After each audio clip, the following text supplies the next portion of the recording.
ఓం నమో భగవతే శ్రీ రమణాయ. అందరికీ నమస్కారం. ఇప్పుడు శ్రీ రమణ పరవిద్యోపనిషత్ కంటిన్యూ చేస్తున్నాను. అజ్ఞాని ఒకే చూపుతో తనను ప్రపంచమును రూపములుగా చూచును. ఆ చూపు అజ్ఞానంతో కూడినదగుట వలన ప్రపంచము సత్యమని నిరూపించు ప్రమాణము లేదు. శరీర ప్రపంచములు ఒకే అవిభాజ్యమైన దృశ్యము.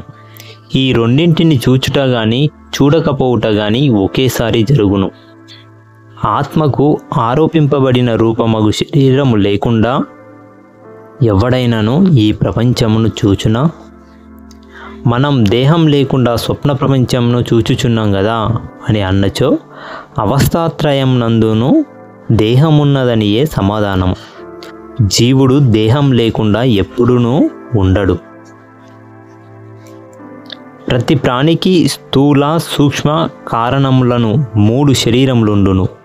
మనస్సు సూక్ష్మ శరీరము, అజ్ఞానమే కారణ శరీరము.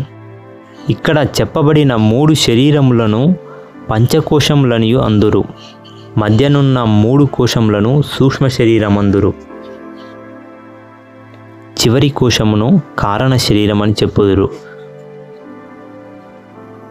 జ్ఞానం వలన స్థూల సూక్ష్మ కారణ శరీరములు 3ను నశించునంత వరకు జీవుడు శరీరధారిగానే ఉండును. ఈ 3 శరీరములను కలిసి నశించిన తురియా దశయందు మాత్రమే దేహరాహిత్యము ఉండును.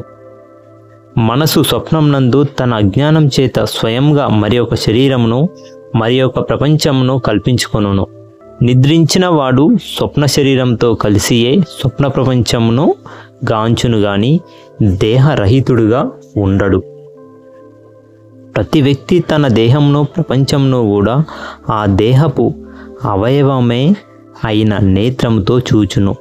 ఈ చూపు ఈ ప్రపంచ నిజస్థితి విచార విషయం నందు ఎట్లు ప్రమాణం కాగలదు? దృశ్యము దర్శించు నేత్రముపై ఆధారపడి ఉండుట వలన నేత్రము ఎట్లుండునో దృశ్యము కూడా అట్లే ఉండును. నేత్రమునకు రూపమున్న ఎడల దృశ్యమునకు కూడా రూపముండును.